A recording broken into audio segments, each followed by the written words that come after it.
What happens if they don't get to that target, Troy? How damaging is that to the Prime Minister's authority?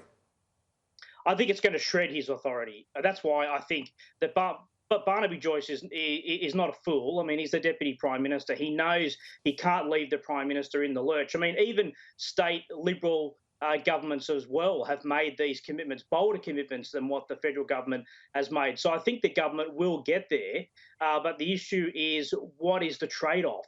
What are we going to be paying in return for this? And so these are big questions. And I mean, the National Party is the junior partner here, and there are also Liberal MPs in progressive, wealthy, suburban and city-based electorates who have constituents who want the government to act more seriously on climate change as well. So if the government doesn't act more strongly, I think, by next week, we may see breakouts, I think, within the Liberal Party, within the more sort of moderate wing of the Liberal Party, who'll say, look, this is not acceptable. And so Scott Morrison's going to have another problem now. Now, of course, he's got a very, very tight parliamentary situation. He can't allow defection. So I'm not politically naive, Kieran. I understand he's got a difficult job. He's walking a tightrope, but he must get the outcome that Australia needs, that our economy needs, and that the rest of the world expects us to be at. Even Prince Charles the other day having a bemused look on his face at Australia lagging the rest of the world.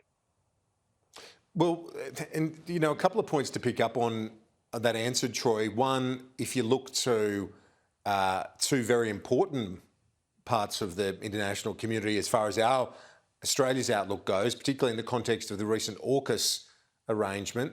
It's a massive priority for the UK and the United States under Joe Biden. The other point, just to pick up with what you said there, with possible outbreaks within the Liberal Party, we've seen independents with this issue can be quite powerful, like one particular individual in the seat of Warringah. Yeah, absolutely, and that's a seat that the Liberal Party want to win back, and they won't have a snowflake's chance in hell, Kieran, without a credible policy to deal with climate change and reduce emissions. So this is an issue for the Liberal Party as much as it is an issue for the National Party.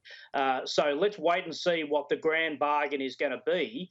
But these sort of pipe dream proposals of hundreds of billions of dollars for rail projects. I mean, really, the rest of us who don't live in the rural and regional Australia are going to be paying for that out of our taxes, and it's going to make the country less competitive.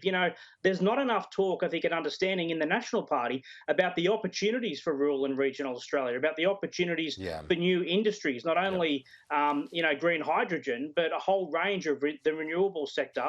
And they're out of step with the National Farmers Federation, the Business Council of Australia, Meat and Livestock Australia. Their own lobby groups and constituencies want action because they see opportunities, not just costs. Yet the National Party have to be dragged kicking and screaming to what is going to eventually be a very moderate set of climate proposals. Troy Bramston, great to get your analysis as always. Talk to you soon. Thanks, Kieran.